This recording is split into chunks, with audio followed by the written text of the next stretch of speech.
नमस्कार मित्रांनो, मी परत तुमच्या समोर उभा आहे काही शब्द घेऊन, अर्थातच आपल्या चॅनलमध्ये, यूट्यूब चॅनलमध्ये, आणि त्या यूट्यूब चॅनलचं नाव आहे वर्ड्स वार, शब्दांशी युद्ध. शब्दांसोबत आपण इथे युद्ध करणार आहोत आणि मी शब्द पण तसाच घेऊन आलेलो आहे, ग्रेट, बिग, प्रचंड असा शब्द घेऊन आलेला आहे, मोठा शब्द घेऊन आलेलो आहे.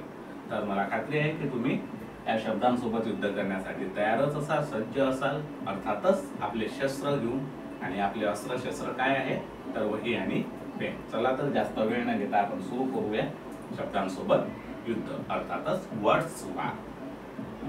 एकदा काय झालं, मी वाचत बसलेलो होतो आणि माझा स्टुडंट अमोल आला आणि तो मला म्हणाला, सर मी खूप वैतागलो. मी त्याला म्हटलं, काय रे काय झालं? सर काही शब्द जसे आहे बिग, लार्ज, ह्यूज, हाय, हे कुठं वापरावे, काय वापरावे, कशा पद्धतीने वापरावे कळतच नाही.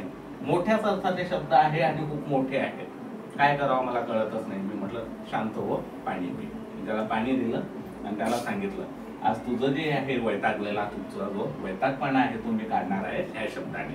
तर चला आपण सुरू करूया. जे मी त्या विद्यार्थ्याला सांगितलं अमोलला, तेच तुम्हाला आज सांगणार आहोत. तर आपला शब्द आहे ग्रेट.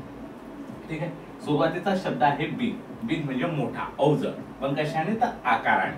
म्हणजे एखादी पेटी असते, एखादा बॉक्स असतो, त्या ठिकाणी आपण हा शब्द वापरतो, किंवा एखादा दगड असेल त्या ठिकाणी आपण हा शब्द वापरतो. For example, a big box म्हणजे मोठा बॉक्स, मोठी पेटी. या अर्थाने बिग हा शब्द आपण वापरायला पाहिजे. नेक्स्ट आहे ग्रेट. ग्रेट म्हणजे महान, म्हणजे मोठाच आहे, मोठी व्यक्ती आपण म्हणतो ना. पण व्यक्तींच्या संदर्भात जर का त्याने काही महान कार्य केलेलं असेल तर तिथं आपण ग्रेट वापरायला पाहिजे, है ना. For example, M.K. Gandhi was a great man, है ना. महात्मा गांधी जे आहे ते एक महान, मोठी असे व्यक्ती होती, म्हणून आपण इथं ग्रेट वापरला. नेक्स्ट शब्द आहे लार्ज. लार्ज म्हणजे विशाल, खूप मोठ्या प्रमाणात.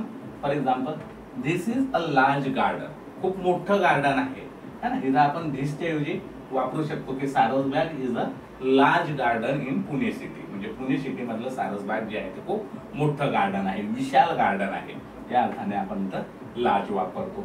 नेक्स्ट आहे हाय. हाय म्हणजेच मोठा सुद्धा, पण कशाने? उंच, वरिष्ठ पदाने जो असेल तो. किंवा मग एखादी आपली एम असेल तर त्या ठिकाणी आपण हाय वापरतो. फॉर एक्झाम्पल, हाय अँबिशन म्हणजे मोठं स्वप्न, उदार स्वप्न, विशाल स्वप्न, उंच स्वप्न, वरिष्ठ स्वप्न. या अर्थाने आपण इथं हाय वापरणार.